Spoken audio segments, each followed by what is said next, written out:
आपण आपलं आत्मपरीक्षण केलं पाहिजे, ज्याबद्दल आपल्याला कोणीपणा वाटला पाहिजे, जी गोष्ट चांगली नाहीये असं आपल्याला वाटलं पाहिजे, ती गोष्ट आपण अत्यंत गर्वाने, अत्यंत अहंकाराने, थोडंसं स्पष्ट बोलायचं तर अत्यंत माजाने सांगतो. आणि आपला समाज आजूबाजूचा असा आहे की तो त्याला अजून खतपाणी घालतो, मग त्याचा शेजारचा म्हणतो बरोबर केला, असंच बोलायला पाहिजे. म्हणजे मला कधी असं वाटतं की माझ्या धारणा चुकीच्या आहेत की काय. म्हणजे आजूबाजूला इतकं ते ठामपणे मांडलं जातं ना की आपण काहीतरी वेगळं, म्हणजे मीच पेरूला सफरचंद म्हणतोय की काय असं मला वाटायला लागतं. कारण आजूबाजूचे सगळे लोक इतक्या ठामपणे म्हणत असतात ना ती गोष्ट की मीच चुकीचं आहे का काय असं मला वाटायला लागतं. पण म्हणूनच ते पीटर कुकरचं एक वाक्य, पीटर कुकर हा पण एक मोठा लेखक आहे, उद्योजक पण होता तो. त्याचं एक फार मोठं वाक्य आहे. तो असं म्हणाला होता ना की ज्या गोष्टी करण्याची आपल्याला आयुष्यामध्ये अजिबात आवश्यकता नसते त्या गोष्टी करण्यामध्ये आपण आपलं आयुष्य घालवतो. गमत बघा तुम्ही, अजिबात आवश्यकता नसते आपल्याला ज्या गोष्टी करण्याची, त्या गोष्टी करण्यामध्ये आपण आपलं आयुष्य घालवतो. आणि मग आपण म्हणतो मला तर वेळच नाही. आणि म्हणून वपू काळेंचं एक फार सुंदर वाक्य आहे. वपू काळे असं म्हणायचे की मला वेळ नाही असं म्हणणाऱ्या माणसावर माझा विश्वास नाही. कारण जगात मोठी झालेली जी काही माणसं आहेत, ज्या कोणाचं नाव तुम्ही घ्या, की जे आज जो माणूस मोठा झालाय, क्षेत्र कुठलंही असो, उद्योग असू दे, शिक्षण असू दे, कला असू दे, आरोग्य असू दे, सिनेसृष्टी असू दे, साहित्य असू दे, कुठलंही क्षेत्र असू दे, राजकारण असू दे, कोणतंही क्षेत्र, त्या क्षेत्रामधल्या माणसाला जर तुम्ही विचारलं तर त्याने त्याची एक दैनंदिनी आखून घेतलेली असते. तो तुम्हाला अगदी सहजपणे सांगतो, मी सकाळी इतक्या वाजता उठतो, माझे हे काम करतो, मग दुपारी असं करतो, मग संध्याकाळी असं करतो, रात्री हे करतो, शनिवार रविवारी हे करतो, आणि तो त्या पद्धतीने सगळं करत असतो. त्यामुळे आपल्याला वेळ नाही ही असं म्हणणं ही आपण स्वतःची आणि समोरच्याची केलेली फसवणूक आहे. आपल्याला खूप वेळ असतो, फक्त तो वेळ टाइमपासासाठीच आहे असं आपण समजतो. गंमत बघा, आपण सहज एक कधीतरी म्हणतो बघा, रस्त्यावरून आपण कधी जातो, बँकेत जातो, कुठेतरी आपण पेन विसरलो, आपण पटकन एखाद्याला म्हणतो जरा 2 मिनिटं पेन द्या हो, जरा 5 मिनिट तुमचं स्टेपलर द्या हो. तुम्हाला माहितीये का, एकदा घरी एका खुर्चीमध्ये शांतपणे बसा, मोबाईल बाजूला ठेवा, टीव्ही बंद करा आणि समोर घड्याळाकडे बघा. 2 मिनिटांचा वेळ किती मोठा असतो, खूप मोठा वेळ असतो 2 मिनिट. आपण असं म्हणतो की 2 मिनिट दे, 5 मिनिटात आलो. खूप काळ आहे 5 मिनिटाचा. तुम्ही जर असं बसलात ना एका ठिकाणी तर जाणवतं की अरे एवढ्या वेळात तर माझं जेवण झालं असतं. खूप मोठा वेळ. आम्ही जळगाव आकाशवाणीमध्ये काम करायचो, नंतर पुण्यामध्ये पण जेव्हा काम करत होतो तेव्हा 5 मिनिटाचं किंवा 4 मिनिटाचं गाणं लागतं. कुठलंही गाणं हे साधारणपणे 4-5 मिनिटाचं असतं, हिंदी मराठी. तर आम्ही ते गाणं म्हणजे अनाउन्सिंगला जर असेल तर मी ते गाणं प्ले करायचो की आता तुम्ही ऐकूया हे गाणं वगैरे, आणि ते गाणं प्ले केलं की तिथून निघायचं स्टुडिओ मधून चालत चालत चालत 2-3 स्टुडिओ ओलांडून बाहेर खाली येऊन 2 जिने उतरून ड्युटी ऑफिसरच्या रूम मध्ये जायचं. ड्युटी ऑफिसरच्या रूम मध्ये बरोबर चहा ठेवलेला असायचा, चहा घ्यायचा, त्याच्याशी 2 वाक्य बोलायचे, परत 2 जिने चढून 2-3 स्टुडिओ ओलांडून बरोबर आपल्या अनाउन्सिंग चेअरवर तुम्ही येता तोपर्यंत 5 मिनिट झालेले असायचे. एवढा वेळ असायचा 5 मिनिटाचा. आणि आपण इतका वाया घालवतो वेळ की त्याला सुमारच नाहीये. सहज संध्याकाळी पायरीवर बसल्या बसल्या, गप्पा मारता मारता, कट्ट्यावर बसल्या बसल्या 2-2, 3-3 तास निघून जातात लोकांचे. आणि मला इतकं आश्चर्य वाटतं, म्हणजे मला त्यांच्या त्या निष्ठेचं कौतुक पण वाटतं की ही निष्ठा आयुष्यात दुसरीकडे दाखवली असती तर यांच्यात एखादा अब्दुल कलाम निर्माण झाला असता. एवढी निष्ठा असते त्यांची की ते 5 जण जमणार असतील ना, 4 जण जमले, 4 मिळून 5व्याला फोन करतात. 4चे 4 कुठे तू? आम्ही इकडेच चौकातच, इकडेच आला नाही अजून, तेव्हा पोहोचतोय आम्हाला चौका, आम्ही मग थांबता, आम्ही तिकडे येतो. म्हणजे सगळे मिळून बरोबर होतात ते. टाइमपास करायचा असेल तर सगळे मिळूनच करूया. तू तुझा कर, मी माझा करतो. 3 तास आयुष्यातले गेले पाहिजे तर सगळ्यांचेच गेले पाहिजे. म्हणजे एवढी निष्ठा जर आयुष्यात दुसऱ्या कुठल्या कामात दाखवली तर खरोखर अब्दुल कलाम होतो. पण नाही, आणि काही करत नाही बरं का, वेगळं काही करत नाही. काहीच नाही. बरं, चर्चेचे विषय पण असे फार उद्बोधक वगैरे की आता ते मराठा आंदोलन चालू आहे त्याचं काय करावं, किंवा मग आता ते 8वा वेतन आयोग लागू होतोय तर त्याबद्दल काही होईल का, किंवा मग इकडे ट्रिलियन आपण अर्थव्यवस्थेबद्दल बोलतोय किंवा त्याचं काय, किंवा ते अवकाशामध्ये ते तिकडे इस्रोने एक यान सोडलं आणि त्यातून एक आपण म्हणजे भारत आता एक हे निर्माण करू शकतोय, काय म्हणतात त्याला, तिथे शेती करू शकतोय असा शोध लागलाय, चवळीच्या दाण्यांना तिकडे कुंभ फुटले वगैरे. यापैकी कुठलाही विषय नसतो, यापैकी कुठलाही विषय नसतो. विषय काय असतो?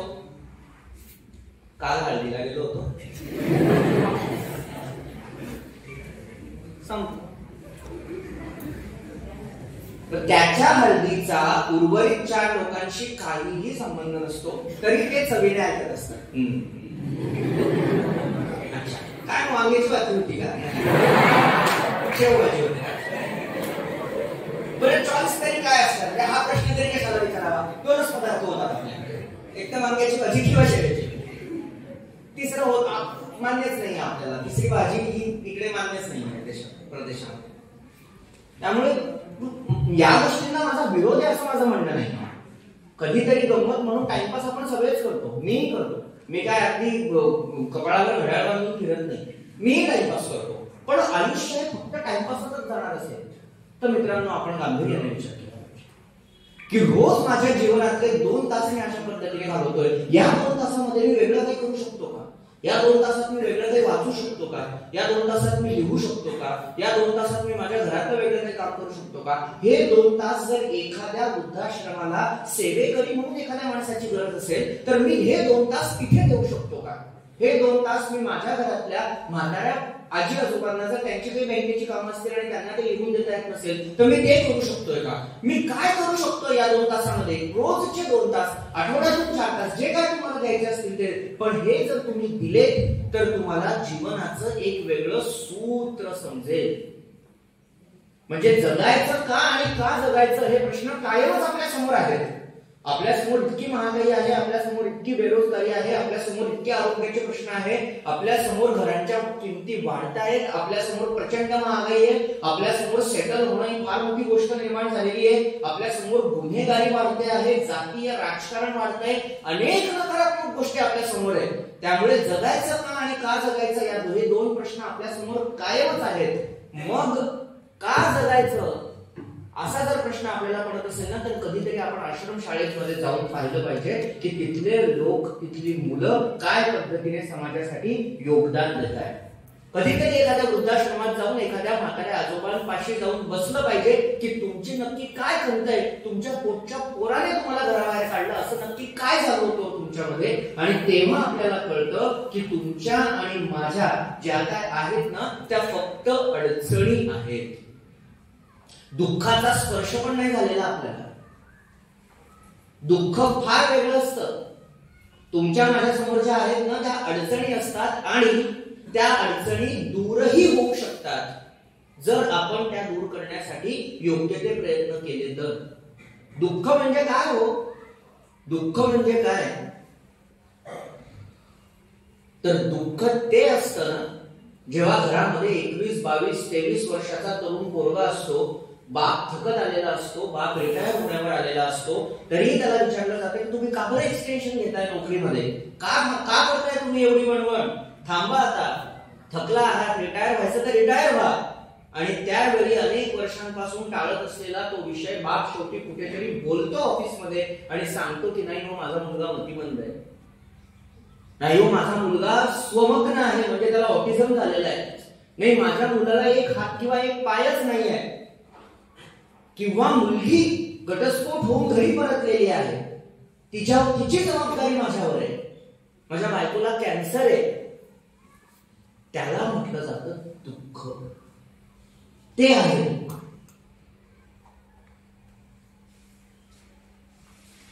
मी स्टँडवर गेलो बस आधीच निघून गेली होती म्हणून मला 10 मिनिटं यायला उशीर झाला, हे दुःख नाही.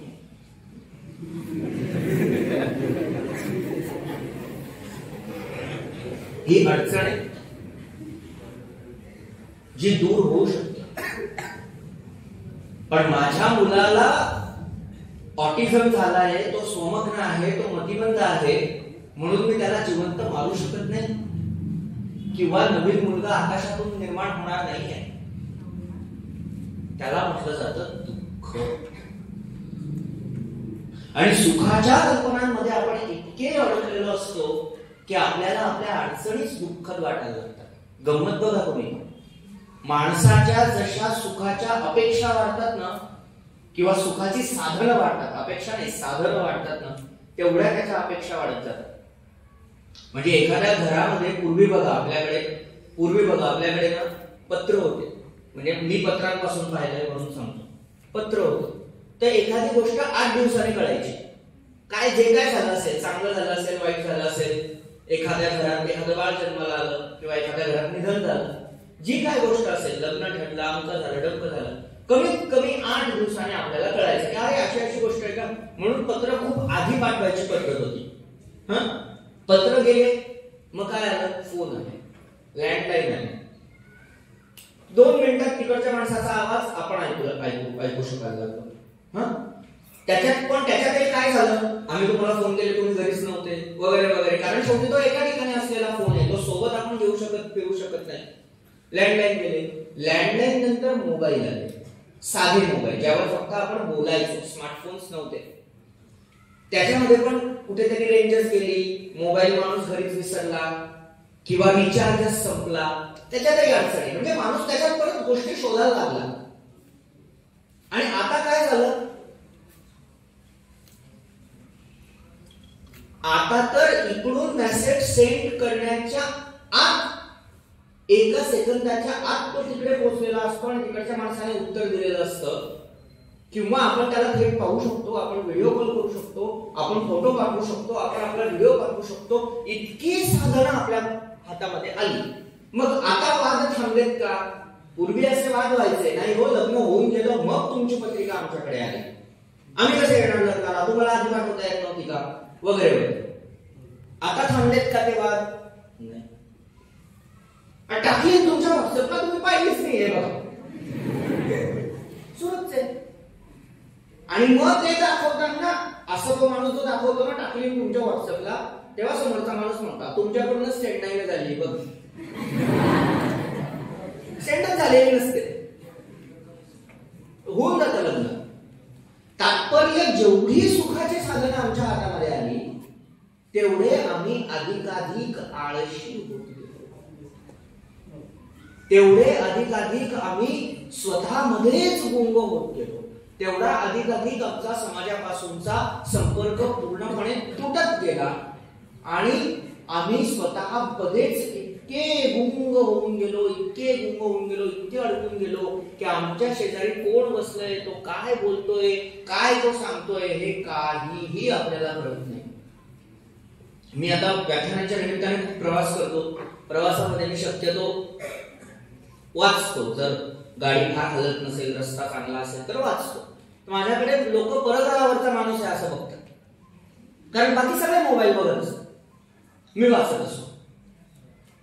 दिसतच नाही मला वाचणारा माणूस. पूर्वी जेव्हा मी लहान होतो, मी बसमधून फिरायचो आई बाबांसोबत कुठेतरी, तर किमान पेपर वाचणारे लोक दिसायचे. पुस्तकं नसतील वाचत, पण पेपर वाचणारी माणसं दिसायची. नोकरीवर जाणारे अनेक लोक अपडाऊन करणारे, स्टेशनवरून बस स्टँड वरून पेपर घ्यायचे आणि पेपर वाचत वाचत जायचे. मग त्यांच्यामध्ये एखादा माणूस अग्रलेख वाचत असायचा, एखादा माणूस अजून काहीतरी वाचत असायचा. आता तेही वाचणारं दिसत नाही कोणीच. प्रत्येकाच्या हातात मोबाईल, प्रत्येकाच्या कानात हेडफोन्स, आणि सतत त्याचं काहीतरी बाहेरून आत, सतत बाहेरून आत चालू आहे. बाहेरून आत.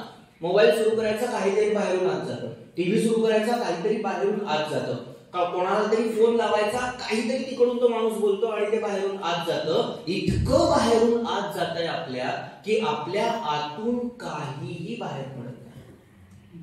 आणि नवनिर्मितीची सगळी दारं आपण इथे बंद करून टाकतो. आणि म्हणून तुझ्याबद्दल बोल असं जरी एखाद्या माणसाला सांगितलं की बाकी विषय जाऊ दे, बाकी वाचन, व्यासंग, जगात काय चालू आहे, देशात, महाराष्ट्रात, राज्यात, जळगाव जिल्ह्यात, सावद्यात काय चालू आहे जाऊ दे, तुझ्याबद्दल बोल, फक्त तुझ्याबद्दल सांग.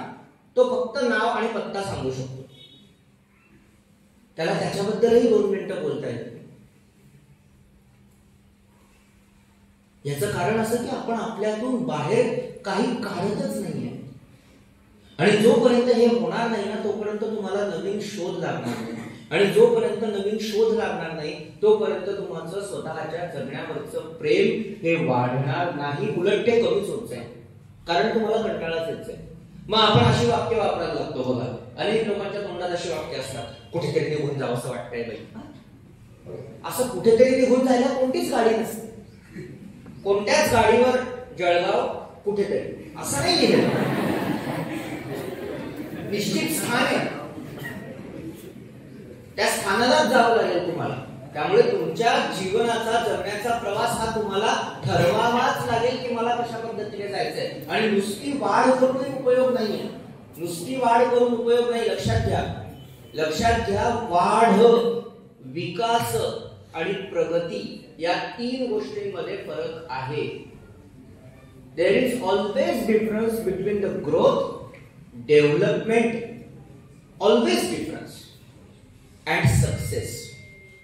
मग या तिघांमधला फरक काय? वाढ, विकास आणि प्रगती या तीन गोष्टींमधला फरक काय? तर what is mean by growth? Growth म्हणजे काय? म्हणजे आपण असं म्हणू शकतो की म्हणजे उदाहरण देऊन सांगायचं झालं तर if the turn over of any companies becomes 200 crore from 100 crore then it is called as the growth. एखाद्या कंपनीचं वार्षिक उत्पन्न जेव्हा 100 कोटीवरून 200 कोटीवर जातं तेव्हा त्याला म्हटलं जातं ग्रोथ. आम्ही ग्रोथ केली म्हणजे काय केलं? आम्ही वाढ केली. But when this growth comes with the ethics then it is called as development. की वाढ झाली आमची पण ती वाढ नैतिकतेला धरून आहे का? ती वाढ मूल्यांना धरून आहे का? जर ती वाढ मूल्यांना आणि नैतिकतेला धरून असेल तर त्याला आपण विकास म्हणतो. म्हणजे कसं?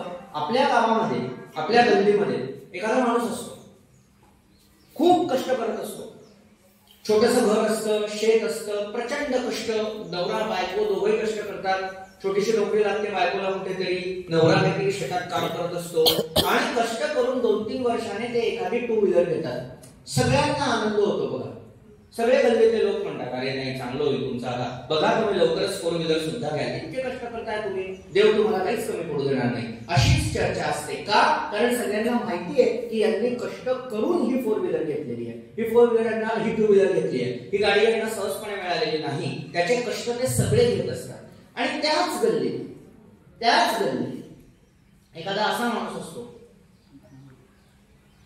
की जो इतरांना लुटत असतो, कुठल्या तरी सरकारी खात्यात असतो, कुठेतरी वशिल्याने चिकटलेला असतो, प्रचंड काळ्या बाजारातून कमवत असतो, पूर्वजांची जमीन असते, शेतीकडे लक्ष नाही, काहीतरी विकून टाकण्याच्या मागे असतो आणि अचानक एकाच दिवशी त्याच्या घरासमोर एक 4 व्हीलर येऊन उभी राहते.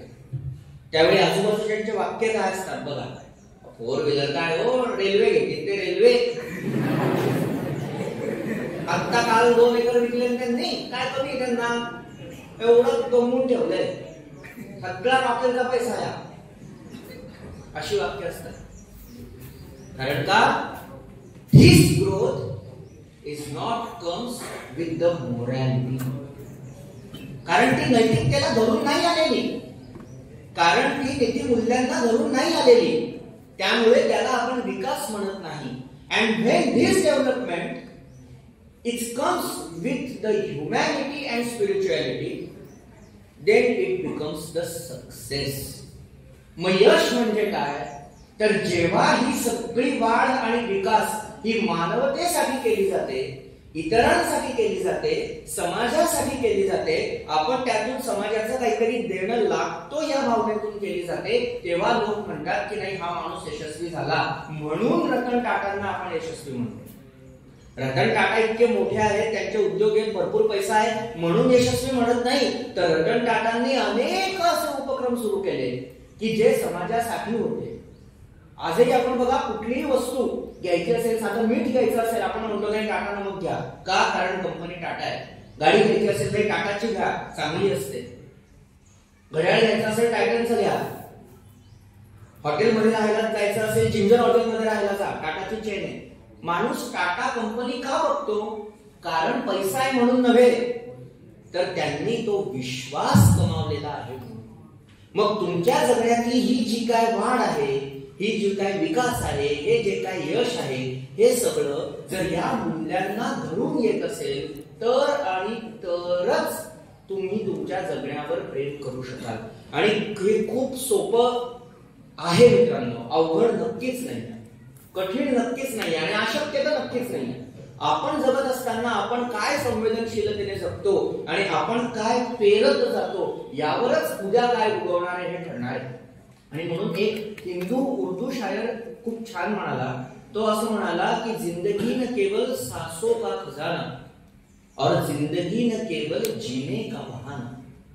जिंदगी न केवल सांसों का खजाना, जिंदगी न केवल जीने का बहाना, जिंदगी है सिंदूर पूरब दिशा का और जिंदगी का काम है सूरज उगाना.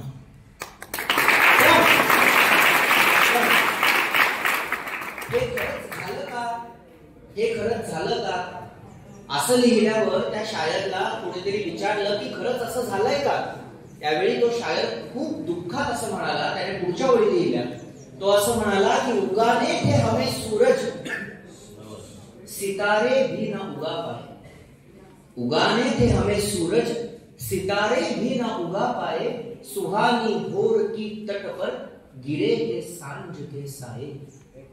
सुबह से शाम तक बस पाखंड के मोती ही पिरोते हैं हम. सुबह से शाम तक बस पाखंड के मोती ही पिरोते हैं हम, और न जाने कितने झूठ ओढ़ कर रोज सोते हैं.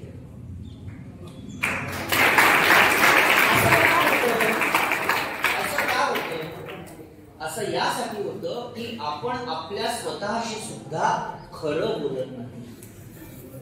स्वतःशी सुद्धा, इतरांचं तर जाऊच द्या, इतरांचं तर जाऊच द्या, पण आपण आपल्या स्वतःशी सुद्धा प्रामाणिक नसतो. मला काय आवडतंय, काय नाही आवडतंय, मला काय करायचंय, मला जे करायचंय ते खरंच करायचंय का, मला ती गोष्ट खरंच आवडतीये का, मला किती पैसा कमवायचा आहे, पैसा मिळण्यासाठी किती आवश्यक आहे, याचा कुठलाही विचार आपण करत नाही. लोक पागल झालेत पैशामुळे. मी अनेक लोक पाहतो पागल शब्दशः, त्यांना कळतच नाही की त्यांच्याकडे किती पैसा आहे. इतकं कमवून ठेवलेलं असतं, इतकं कमवून ठेवलेलं असतं, पण त्याचा विनियोग कसा करायचा हे अनेकांना कळलेलं नाही. आणि त्यामुळे त्यांच्या जीवनात प्रचंड पैसा असून सुद्धा खूप दुःख आहे. त्यामुळे सुखाच्या आणि आनंदाच्या कल्पना, जन्माच्या आणि जगण्याच्या कल्पना या पैशाशी बांधू नका कधीही. कबीरजी एकदा बसले होते एका ठिकाणी आणि एक माणूस आला आणि तो माणूस धावत धावत येऊन म्हणाला, कबीरजी कबीरजी, माझा मुलगा ना खूप नालायक आहे, खूप वाईट आहे, इतका पैसा उडवतो माझा, मी आयुष्यभर एवढे कष्ट केले, एवढे पैसे कमवले, एवढं स्वतःची समाजामध्ये प्रतिष्ठा निर्माण केली, आणि माझा मुलगा मात्र सगळे पैसे वाया घालवतोय, त्याला सगळे वाईट व्यसन लागले, तो माझ्या संपत्तीची विल्हेवाट लावणार आहे असं मला कळून चुकलंय, मला तुम्ही काहीतरी सांगा. कबीरजींनी त्यावरती असं म्हटलं, एकच वाक्य म्हटलं. कबीरजी म्हणाले, पूत कपूत तो क्यों धनसंचय.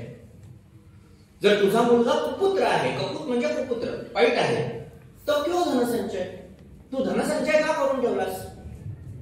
काहीच गरज नव्हती तुला एवढा पैसा कमवून ठेवायची, कारण तुला माहितीये तुझा मुलगा वाईट आहे, तो वाईट वायाच घालवणार आहे. आणि त्याच वेळी एक दुसरा माणूस आला आणि तो कबीरजींना म्हणाला की कबीरजी, माझा मुलगा खूप हुशार आहे,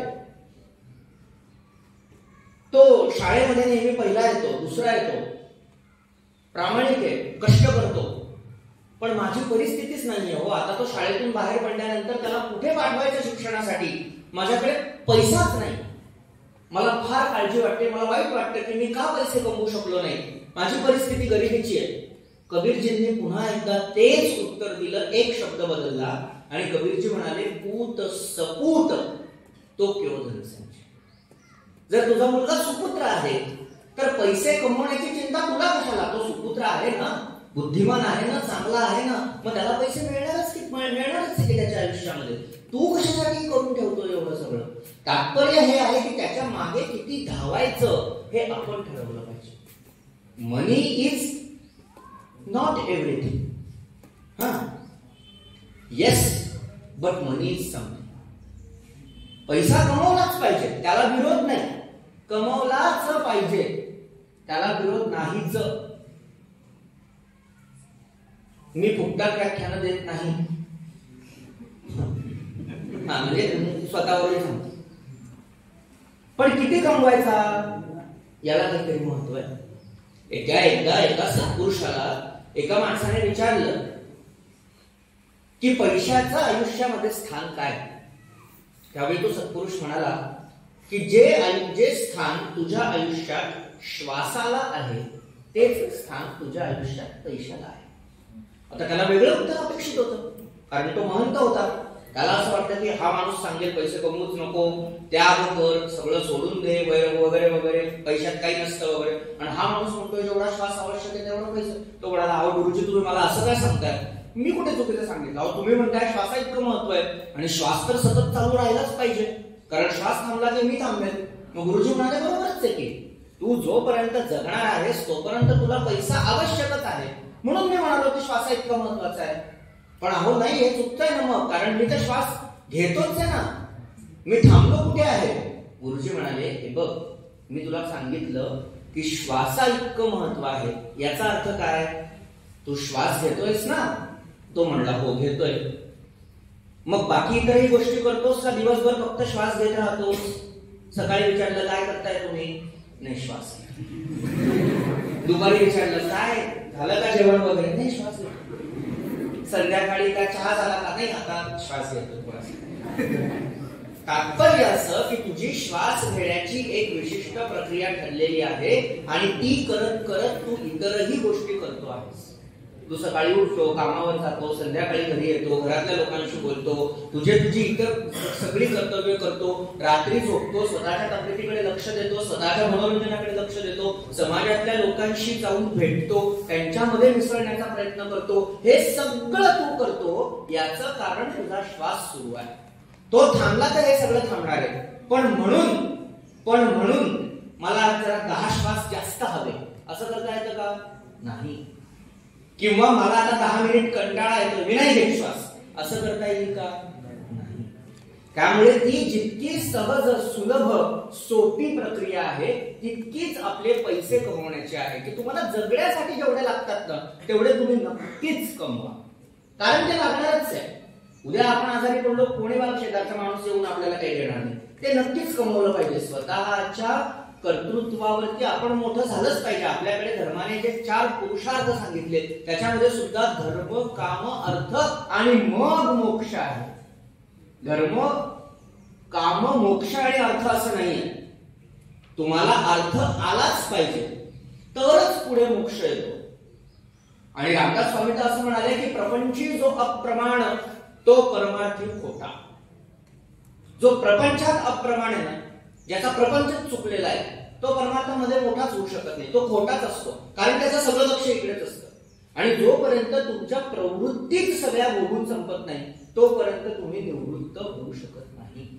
निवृत्तीवर येण्यासाठी आधी सगळ्या प्रवृत्ती तर उपभोगल्या पाहिजे. त्यामुळे तात्पर्य हे आहे की या सगळ्याचा साकल्याने जर विचार केला तर या सगळ्याचा विचार करताना आपल्याला जो सारांश सापडतो तो सारांश हाच आहे की स्वतःच्या जगण्याच्या मागचं उद्दिष्ट आपण शोधलं पाहिजे, स्वतःच्या जगण्याच्या मागचं ध्येय आपण शोधलं पाहिजे, स्वतःच्या जगण्यावर प्रेम करणारी एखादी गोष्ट आपल्याला जमली पाहिजे. आणि मग जर तसं होत असेल ना तर आपण आपल्या जगण्यावर प्रेम करायला लागतो. 1-2 उदाहरणं देतो, छोटे छोटे जिवंत उदाहरणं, मी ज्या माणसांना पाहिलं आणि जे अजूनही इथेच आहेत आपल्या आजूबाजूला. कारण काय होतं ना, खूप महापुरुषांची उदाहरणं दिली की लोक म्हणतात ते तो होऊन गेले, त्यांचं तर काय. खरं ते काय अवघड नाही आहे ते सुद्धा. पण आपल्या आजूबाजूच्या गोष्टींच्या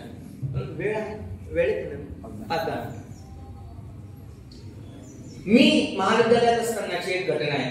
मी FYS व्हायला होतो. मला एक पत्र आलं कॉलेजच्या पत्त्यावर एक पत्र आलं. आता खरं म्हणजे पत्र यायचं काही कारण नव्हतं तसं, कारण मेसेजेस आले होते तोपर्यंत, त्यामुळे कोणाचा आला असेल तर मेसेजच यायचा, पत्र मित्राचा काय संबंध नव्हता. पण तरी पण पत्र आलं. कॉलेजमध्ये कोण पत्र पाठवणार असं म्हणून ते आमचा शिपाई दादा सांगत आले अरे तुझं पत्र आलंय म्हणून. मी गेलो ऑफिसमध्ये, तर ऑफिसमध्ये मला एका माणसाने पत्र लिहिलेलं होतं. अत्यंत सुंदर अक्षर, निळा आणि लाल 2च पेन वापरलेले, अत्यंत सुंदर मोत्यासारखं अक्षर. आणि फार छान लिहिलं होतं की प्रिय मयूर, तू आता मी तेव्हा 40 गावची एक स्पर्धा जिंकलो होतो, तर या अमुक अमुक स्पर्धा तू नुकतीच जिंकलास राज्यस्तरीय, त्यामध्ये तू हा विषय मांडला, मुलगी जगा महाविद्यालयाकडून तू सहभागी झाला होता, त्याबद्दल तुझं अभिनंदन वगैरे वगैरे वगैरे सगळं असं लिहिलेलं होतं. आणि सगळ्यात शेवटी लिहिलं होतं तुझा अनोळखी आजोबा. हे अनोळखी कोण आजोबा आहे? माझ्याच आजोबांशी माझी ओळख धडपटत नाही, अनोळखी कुठून उकटल्या? म्हणजे अनोळखी आजोबा कोण? अनोळखी आजोबा बघा. आणि वरती पत्ता दिलेला होता, वरती त्यांचा शिक्का होता आणि त्या पत्रात लिहिलं होतं की मला उत्तर पाठव, म्हणजे माझं पत्र तुझ्यापर्यंत पोहोचलंय हे कळेल. मग मी त्यांना त्या पत्त्यावर उत्तर पाठवलं की तुमचं पत्र मिळालं आणि मला छान वाटलं, तुम्ही दखल घेतली माझ्या यशाची, कारण ती बातमी आली होती, त्यांनी पेपरमध्ये बातमी वाचून पत्र पाठवलं होतं वगैरे वगैरे. आणि मग मी माझा नंबर दिला त्यांना, खाली मी कुठे राहतो, काय राहतो कळवलं, काय करतो नंबर दिला आणि म्हटलं तुम्ही आता माझ्याशी फोनवरून संपर्क साधू शकता. 2-3 दिवसांनी त्यांना पत्र मिळालं, त्यांचा फोन आला मला 3-4 दिवसांनी. मग फोनवर आम्ही सविस्तर बोललो आणि मग मला लक्षात आलं की त्या माणसाचा तो छंद आहे, त्या माणसाचा तो छंद आहे की वर्तमानपत्रांमध्ये येणारे जे बातम्या असतात, कोणाचीही कुठल्याही स्पर्धेसाठी निवड झाली, कोणालाही यश मिळालं, PhD मिळाली, काहीही झालं, त्या लोकांना पत्र पाठवायचं. बरोबर, त्यांना पत्र पाठवायचं. मग आता ते सगळं कळल्यानंतर मग त्याच्यानंतर ते सुरूच झालं पुढे, कुठलीही स्पर्धा मी जिंकलो मला ते पत्र पाठवायचे, त्याच्या पुढे जिंकलो काय असेल तर ते सुरू झालं त्यांचं. 2 वर्षानंतर, साधारणपणे 1-1.5 वर्षानंतर पारोळ्याला ते राहतात आणि माझी आत्या एरंडोलला असते, तिच्याकडे गेलो होतो, मला यांना भेटून गेलो म्हणून सहज गेलो. घरी त्यांच्या गेल्यानंतर मला जी गोष्ट दिसली त्या गोष्टी पाहून मी अवाक झालो. त्यांच्या घरी आपण आपल्या घरामध्ये जे गोदरेजचं कपाट असतं ना लोखंडी मोठं, तशी कमीत कमी 10 कपाट होती, या बाजूला 5 कपाट, या बाजूला 5 कपाट. ती सगळी फक्त पत्रांनी भरलेली होती आणि त्यांना फक्त मयूर भावेसारख्या माणसांशीच त्यांची पत्र होती किंवा त्यांनाच पत्र पाठवली होती असं नाही. त्या पत्रांमध्ये अगदी अब्दुल कलाम, प्रतिभाताई पाटील, अमिताभ बच्चन, हरिहरन, नाना पाटेकर यांच्यापासून उज्ज्वल निकम, काय तुम्ही नावं घ्या फक्त, राजकारणी असू दे, उद्योग असू दे, कला असू दे, साहित्य असू दे, कोणी असू दे, इतक्या मोठ्या मोठ्या लोकांची त्यांना पत्र आलेली होती. ती पत्र अत्यंत व्यवस्थितपणे एका दोऱ्यामध्ये त्या वर्षाची, म्हणजे 2014चा एक गठ्ठा, 2013चा एक गठ्ठा, 12चा गठ्ठा, अशी जेव्हापासून त्यांनी सुरुवात केली तेव्हापासूनचे सगळे गठ्ठे त्यांनी एका त्या कपाटांमध्ये ठेवलेले होते. ते सगळं पाहून मी वेडा झालो अक्षरशः की इतकं छोटंसं काम आहे पण हा माणूस किती इमाने इतबारे करतोय, किती प्रामाणिकपणे करतोय. आणि मी त्यांना म्हटलं तुमचा गोंधळ नाही होत का हो की पत्र आता शोधायचं असेल तर कोणाचं पत्र कशात शोधायचं? मग ते म्हणजे तुला मी जे पत्र पाठवलं होतं त्याच्यावरती कंसात लिहिलं होतं वरती सगळ्यात कोपऱ्यात की जापक्रम म्हणजे जावक क्रमांक आणि आक्रम म्हणजे आवक क्रमांक. मी तुला जे पत्र पाठवलं ते समजा 375/2014 असेल तर 2014 मधलं ते 375वं पत्र आहे. आणि तुझं जेव्हा पत्र मला परत येतं तेव्हा त्या पत्रावरही मी तोच क्रमांक टाकून ठेवतो की आक्र 375/2014. आणि त्यामुळे त्या क्रमांकाने ही सगळी पत्र लावलेली आहेत. त्यामुळे तुम्हाला कुठल्याही वर्षातलं कुठलंही पत्र शोधायला सांग, मी पुढच्या 2 ते 3 मिनिटांमध्ये तुला शोधून देतो. ते सगळं पाहून मी अक्षरशः म्हणजे विस्मयचकित झालो. आणि मी त्यांना विचारलं की हे सगळं तुम्ही का करता? आपल्यासारख्यांची बुद्धी छोटी असते, तिथपर्यंतच जाते. मला प्रश्न पडला की का करता तुम्ही हे, काय मिळतं तुम्हाला यातून? तेव्हा त्यांनी खूप छान उदाहरण दिलं. ते म्हणले की मी शिक्षक होतो पारोळ्याला शाळेमध्ये आणि एक दिवस म्हणे आमच्या टीचर रूम मध्ये, स्टाफ रूम मध्ये गप्पा सुरू होत्या. हळूहळू चेष्टा मस्करी सुरू झाली आणि विषय असा होता की हल्ली समाजासाठी कोणीच काही करत नाही.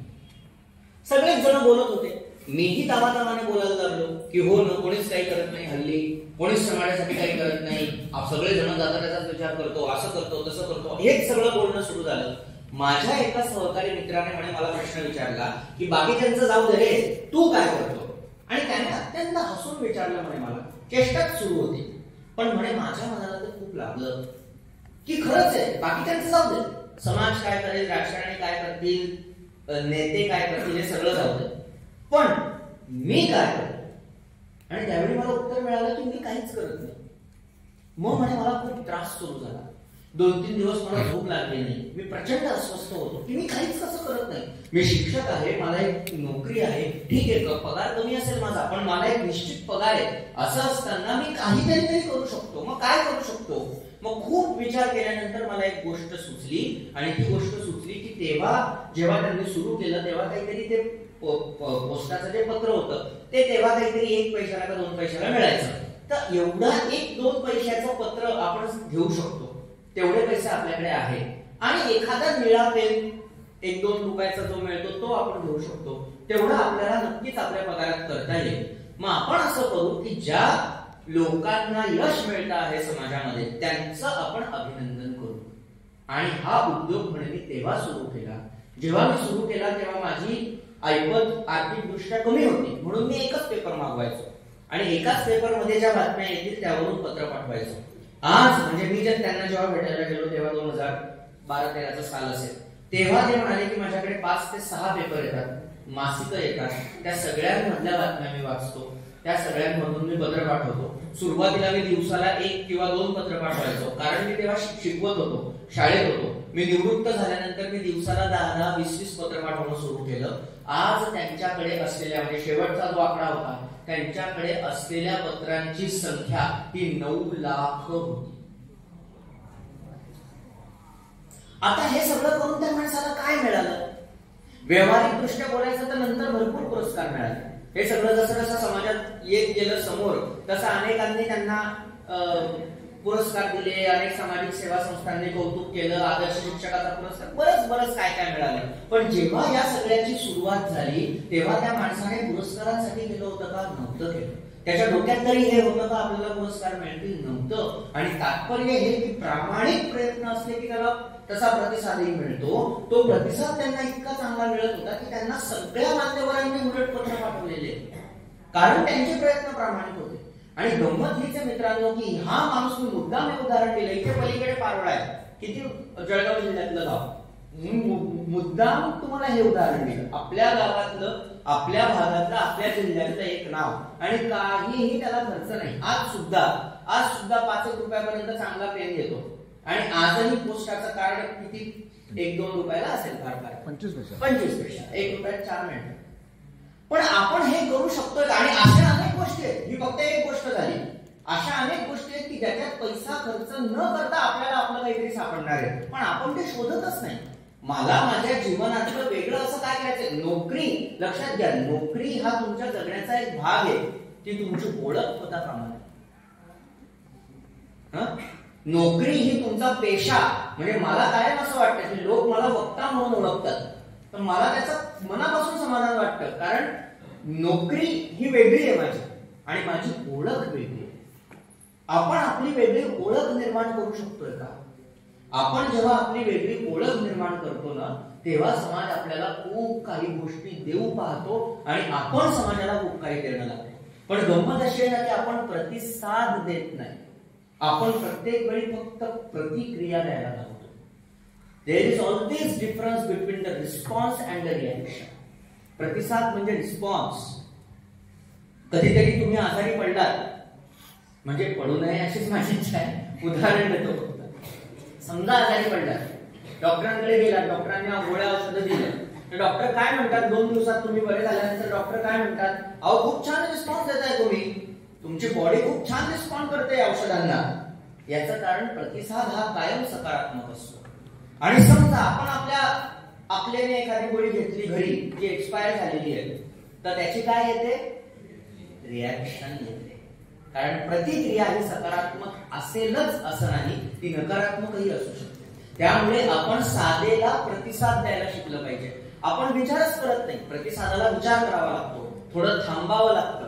माझं भाषण कसं झालं असं तुम्हाला मी नंतर विचारलं तर प्रतिसादच द्या, मुद्दाम सांगून ठेवायचे. कोण रिस्क घेईल?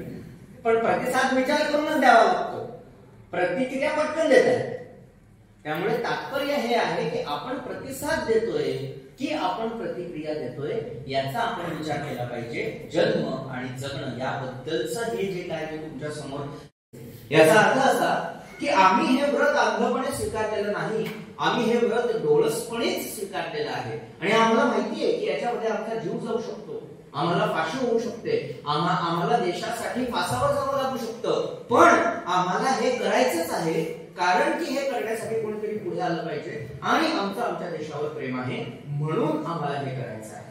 त्यामुळे सुखाच्या कल्पना या अशा पद्धतीने असल्या पाहिजे, आनंदाच्या कल्पना या अशा पद्धतीने असल्या पाहिजे. गंमत अशी आहे की आपल्या सुखाच्या कल्पना इतक्या छोट्या आहेत, इतक्या त्या तात्पुरत्या आहेत, इतक्या क्षणिक आहेत. कारण मी मगाशीच सांगितलं की सुख हे तात्पुरतं असतं आणि आनंद मात्र चिरंतन असतो.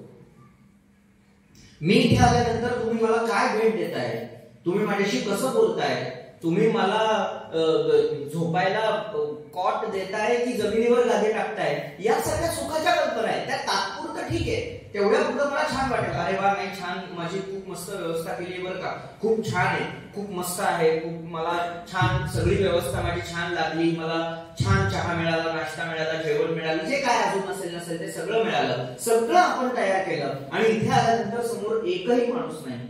असं जर झालं तर ते आधीच्या सगळ्या कल्पना तिथे फोल ठरतात. मग मी आयोजकांना काय म्हणेल, अहो त्याच्यावरती खर्च करण्यापेक्षा लक्ष देण्यापेक्षा प्रसिद्धीवर काम केलं असतं, समोर लोक तरी जमले असते, नसती दिली तुम्ही मला वेगळी ट्रीटमेंट, साध्याच ठिकाणी व्यवस्था केली असती. पण लोक तर जमायला हवे ना व्याख्यानाला, कारण त्याचं कारण याच्यात आहे, त्याचं मूळ याच्यात आहे. त्यामुळे जर या गोष्टीचा आनंद आपल्याला घ्यायचा असेल तर ते घडलंच पाहिजे. मग जीवनामध्ये असं काय आहे की जे घडलंच पाहिजे, नाहीतर त्यातून आपल्याला आनंद मिळणार नाही. तर सगळ्यात महत्वाचं असं आहे की तुम्हाला तुमच्या कामावर प्रेम करता आलं पाहिजे. आपली गंमत अशी आहे की आपल्याला अनेकदा आयुष्याच्या अंतापर्यंत हेच कळलेलं नसतं की नक्की माझं काम काय. याचं कारण का, आयुष्यभर आपण फक्त हेच वाक्य म्हणत राहतो, ते माझं काम नाही. त्याला सांगा तो तरी बसलाच आहे ना, तो काय कशालाच आहे तरी काय, तू उठून जर ती गोष्ट केली तर काय फरक पडत, पण ते माझं काम नाही हे म्हणणं हेच काम असतं अनेकांचं, की ते माझं काम नाही हेच वाक्य म्हणत राहायचं. तुझं काम काय बघ, ते माझं काम नाही. त्यामुळे आपलं काम काय आहे आणि आपल्याला आपल्या कामातून कसा आनंद मिळू शकतो याची कणभरही आणि किंचितही जाणीव आपल्याला होत नाही आणि त्यामुळे आपल्याला कामातून आनंद मिळू शकत नाही. कन्फ्युशियस नावाचा एक इंग्रजी विचारवंत आहे, त्या विचारवंताने एका ठिकाणी एक वाक्य फार सुंदर म्हटलं. तो असं म्हणाला, त्याचं वाक्य म्हणत असताना की तुम्हाला जे प्रिय वाटतं, तुम्हाला जे प्रिय वाटतं ते आयुष्यभर करा. तुम्हाला जे प्रिय वाटतं ते आयुष्यभर करा, म्हणजे तुम्हाला आयुष्यात एकही दिवस काम करावं लागणार नाही. याचा अर्थ असा की माझी आवड जर शिकवणं असेल तर शिकवणं हे माझ्यासाठी काम नाही होणार, कारण ती माझी आवड आहे. आणि मग तो शिकवण्याचा प्रत्येक विषय, माझं प्रत्येक लेक्चर, माझा प्रत्येक पिरियड, माझा प्रत्येक तास हा मी तितक्याच आनंदाने घालवेन आणि तितक्याच आनंदाने 100% मी मुलांना देईन, कारण की तो माझ्या आवडीचा विषय आहे. जर ते माझ्या समोर काम म्हणून आलं तर मात्र मी ते करून टाकायचं म्हणून करून टाकेन. हा दोन गोष्टीतला फरक आहे. त्यामुळे तो कन्फ्युशियस असं म्हणतो की तुम्हाला जी गोष्ट प्रिय वाटते ना ती तुम्ही रोज करा, म्हणजे तुम्हाला आयुष्यात एकही दिवस काम करता येणार नाही किंवा काम करावं लागणार नाही. आपली गंमत अशी आहे की आपल्या आयुष्यात आपल्या प्रिय गोष्टी कुठल्या आहेत हेही आपल्याला कळलेलं नसतं आणि ज्या आपल्याला प्रिय वाटतात त्यांना आपण अप्रिय असतो.